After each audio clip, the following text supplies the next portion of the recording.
Hello friends, स्वागत आहे आपलं ऑटोकॅड शिका मराठीच्या या सिरीजमध्ये.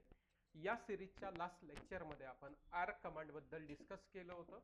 आर्कचे व्हेरियस आपण कमांड्स पाहिले होते, जसं की स्टार्ट सेंटर एंड असेल किंवा सेंटर स्टार्ट एंड असेल किंवा स्टार्ट सेंटर लेंथ असेल, स्टार्ट सेंटर अँगल असेल किंवा स्टार्ट एंड रेडियस या कमांडबद्दल पूर्ण डिटेलमध्ये आपण पाहिलं होतं. आज आपण त्याच कमांडचा एक एक्सरसाइज पाहणार आहेत. त्याचं एक प्रॅक्टिकल एक्झाम्पल आपण इथे ड्रॉ करून पाहणार आहेत. तर आपण सॉफ्टवेअरकडे जाऊयात. So let's go to the software. इथे ड्रॉइंग मी ओपन करतोय. फर्स्ट ऑफ ऑल मी तुम्हाला सांगितलं होतं की युनिट सेट करायचे असतात. ओके, तर युएन एंटर करूयात. इथे आपण युनिट सेट बघा, बाय डिफॉल्ट आपले युनिट डेसिमल आणि मिलीमीटरमध्ये आहेत, तर ओके आहे. ओके, आता ही जे स्क्रीनवरती तुम्हाला जे डायग्राम दिसतीये, ओके, त्या डायग्राम मध्ये तुम्हाला इथे काही डायमेन्शन्स शो होत आहेत. ओके, जसं की आता इथं स्टार्टिंग तुम्हाला कुठून करायचं ते त्यांनी सांगितलेलं आहे. x105 आणि y दिलेलं आहे 200. ओके, x दिलेलं आहे 105 आणि y दिलेलं आहे 200 mm. अशा याच्यावरती तुम्हाला तुमचा स्टार्ट पॉइंट क्रिएट करायचा आहे. आता इथे जो आहे तो इथे आपला काय आहे, टोटली आपला आर्क आहे. या दोन्ही ठिकाणी आपण आर्क कमांड यूज करतोय. पण या आर्क मध्ये तुम्ही बघू शकता याची रेडियस दिली आहे 40 आणि दुसऱ्याची रेडियस दिली आहे 50. तर पहिल्यांदा आपण काय करणार आहेत, तर हा पार्ट जनरेट करणार आहे. तर for example first of all we will go for a arc command. आता आर्क कमांड मधली कुठली कमांड सिलेक्ट करायची आहे.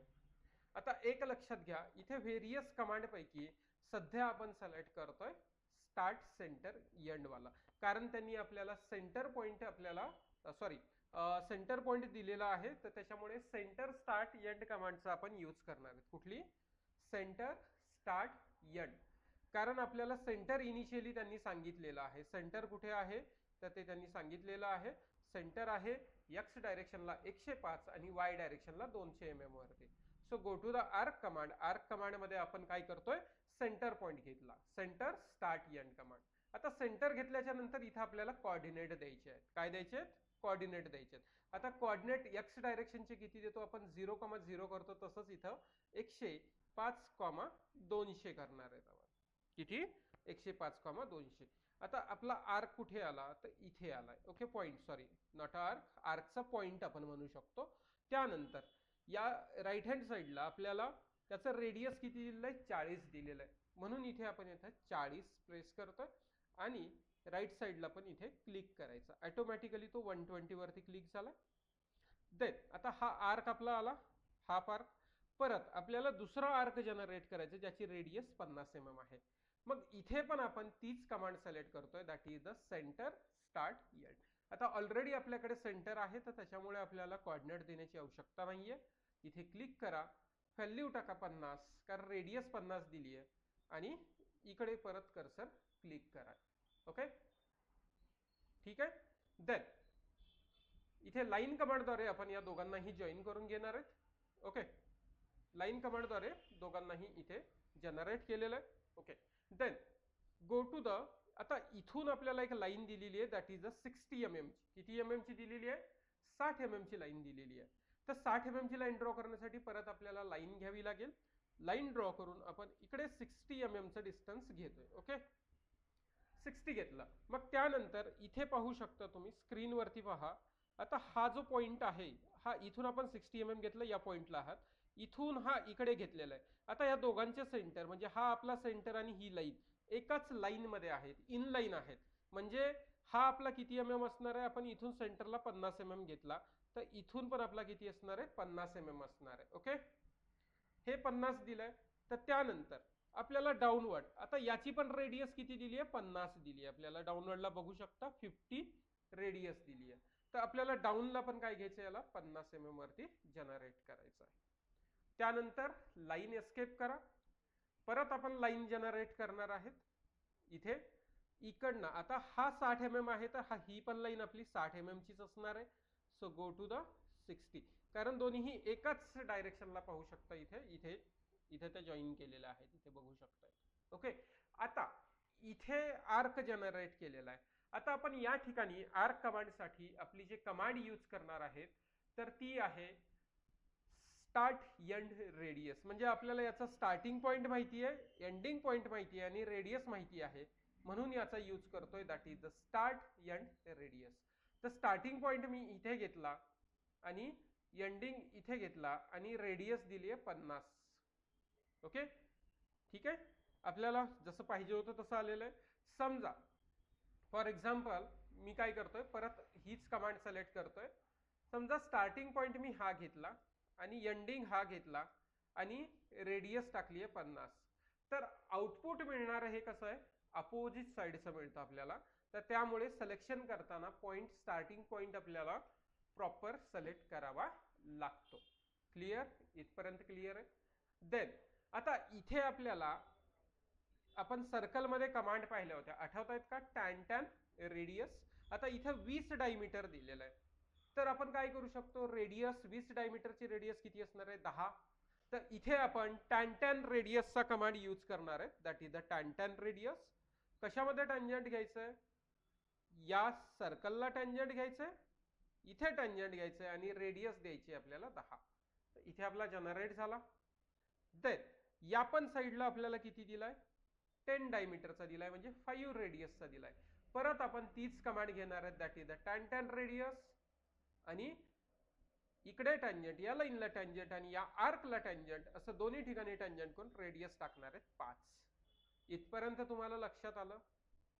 तर सर्कलची कमांड आपण ऑलरेडी पाहिलेले आहेत, सर्कल कसे बनवायचे त्याचं एक्सरसाइज पाहिलेलं आहे. याच्यामध्ये या एक्सरसाइज मध्ये आपल्याला फक्त काय पाहायचं होतं, आर्क बद्दल पाहायचं होतं. इथे आपण 2 टाईपचे आर्क यूज केलेत, जसं की सेंटर स्टार्ट एंड आणि दुसरा जो होता तो आपण स्टार्ट एंड रेडियस. म्हणजे आपल्याला ज्या वेळेस स्टार्टिंग आणि एंडिंग पॉईंट माहिती असतो, तर त्याच कंडिशन मध्ये आपण या कमांडचा यूज करू शकतो. ओके, तर लक्षात ठेवा, या गोष्टी खूप इम्पॉर्टंट आहेत. आर्क कमांड जशी, पण आर्क कमांडचा तसा आपण खूप रेअरली यूज करतो, तर त्यामुळे आर्क कमांड जास्त यूज करत नाहीयेत. ओके, तर हे झालं आपलं आर्क कमांड बद्दलचं. आज आपण एक नवीन कमांड बद्दल थोडंसं पाहणार आहे. आता ड्रॉइंग 2 इथे ओपन करतोय, ठीक आहे. नवीन कमांड बद्दल पाहणार आहे, ती म्हणजे रेक्टँगल कमांड. इथे टॉप वरती क्लिक करा, आपला कर्सर ऑटोमॅटिकली ऍडजस्ट होतो आपल्या किंवा स्क्रीन मध्ये फिट होतो. ओके, ठीक आहे. आता आर्कच्या नंतर आपल्याकडे इथे रेक्टँगल कमांड आहे. आता आर्क साठी शॉर्टकट की तुम्हाला ARC लावावं लागेल किंवा ARC प्रेस करावं लागेल, कारण याच्यासाठी वेगळी शॉर्टकट की नाहीये. जसं आपण सर्कल साठी C एंटर करू शकतो, पॉलीलाईन साठी PL, लाईन साठी L, तर तसं याच्यासाठी तुम्हाला आर्कच कमांड यूज करावं लागेल. ARC कम्प्लीट नाव टाकावं लागेल तुम्हाला, ठीक आहे.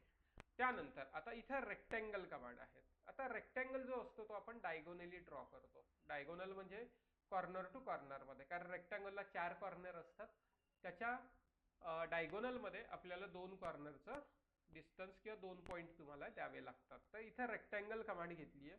सुरुवात कुठून करायची आहे तर तुम्ही घेऊ शकता 0,0 पासून तुम्हाला स्टार्ट करायचं असेल, 0,0. त्यानंतर आपण इथे हे करू शकतो. इथे डिस्टन्स आहे, ओके, 45.8 आणि 34.1 असं डिस्टन्स दिलेलं आहे. आता हे जे 2 डायमेन्शन आहेत, तर त्या कोऑर्डिनेट आहेत कशाचे, या पॉइंटचे, जो मुव्हिंग पॉइंट आहेत त्या पॉइंटचे. म्हणजे आपण त्या पॉइंटचे कोऑर्डिनेट देतोय, पण इनडायरेक्टली काय देतोय, त्याचे त्या रेक्टँगलची लेंथ आणि विड्थ देतोय. ओके, इथे मी 50 टाकला, कॉमा करून 35 टाकला, तर याची लेंथ आणि हे किती असणार आहे, 50,35. युटिलिटीज मध्ये तुम्ही जाऊन पाहू शकता. तर दिस इज द 50/35. हे आपलं काय आहे, हे रेक्टँगल आहे. कुठला रेक्टँगल आहे, इट्स अ सिंपल रेक्टँगल आहे. रेक्टँगलची ही व्हेरियस टाइप्स असतात. सेंटर रेक्टँगल असतो, त्याच्यानंतर कॉर्नर रेक्टँगल असतो. आता हा जो बनवलेला आहे तो आपला कॉर्नर रेक्टँगल आहे. ओके, तर जे आपण 3D सॉफ्टवेअर्स असतात, तर त्याच्यामध्ये हे सर्व टाइप्स आपल्याला पाहायला मिळतात. इथे आपल्याला हा AutoCAD हा 2D सॉफ्टवेअर आहे, त्याच्यामुळे एकच कमांड पाहायला मिळते. आपण इथे तसं तर पॉलीलाईन द्वारेही आपण रेक्टँगल बनवू शकतो. ओके, पॉलीलाईन द्वारेही रेक्टँगल बनवू शकतो, पण पॉलीलाईन द्वारे काय करावं लागतं. आता समजा सेम रेक्टँगल बनवला मी, तर इथे आपल्याला ऑर्थो मोड ऑन करा पहिला, 50, परत आपण व्हर्टिकली 35 घेतला होता, 35, परत इकडे 50 आणि आपण याला क्लोज करण्यासाठी सी एंटर करून याला क्लोज करू शकतो. आता दोन्हीही इथे काय केलं होतं आपण, प्रॉपर रेक्टँगल कमांडचा यूज केलेला आहे, इथे पॉलीलाईनचा यूज केलेला आहे. जो रेक्टँगल जो बनलेला असतो तो पॉलीलाईन मध्येच बनलेला असतो. जसं त्या दोघांनाही सिलेक्ट केलं तर दोघांमध्येही काही डिफरन्स पाहायला भेटत नाहीये किंवा मिळत नाही आपल्याला डिफरन्स दोघांमध्ये, कारण पॉलीलाईनद्वारे बनवलेला, पण आपल्याला तो लाईन बाय लाईन जनरेट करावा लागतो. रेक्टँगल हा डायरेक्ट कॉर्नर टू कॉर्नर आपण जनरेट करतो. आता रेक्टँगलचे टाइप्स वगैरे जे काय आहेत आपल्या, त्या रेक्टँगल मध्ये गेलात तर इथे काही तुम्हाला ऑप्शन्स पाहायला मिळतात. That is a chamfer, elevation, fillet, thickness, width.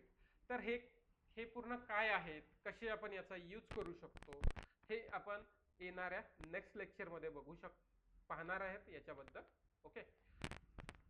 तर आज आपण पाहिलं एक आर्क कमांडचं एक्सरसाइज पाहिलंय, आणि जे rectangle command, normal rectangle command आहे किंवा त्याला आपण कॉर्नर रेक्टँगल म्हणतो, तर ते आपण पाहिलेलं आहे. ओके. तर आजचा व्हिडिओ आपण इथंच स्टॉप करूयात, कारण खूप मोठा व्हिडिओ होईल आपण जर टाइप्स वगैरे जर घेत बसलो तर. ओके. तर त्याच्यामुळे आजचा इथंच स्टॉप करणार आहेत. जर व्हिडिओ आवडला असेल तर व्हिडिओला लाईक करा, चॅनलला सबस्क्राईब करा आणि व्हिडिओला शेअर करा. थँक्यू.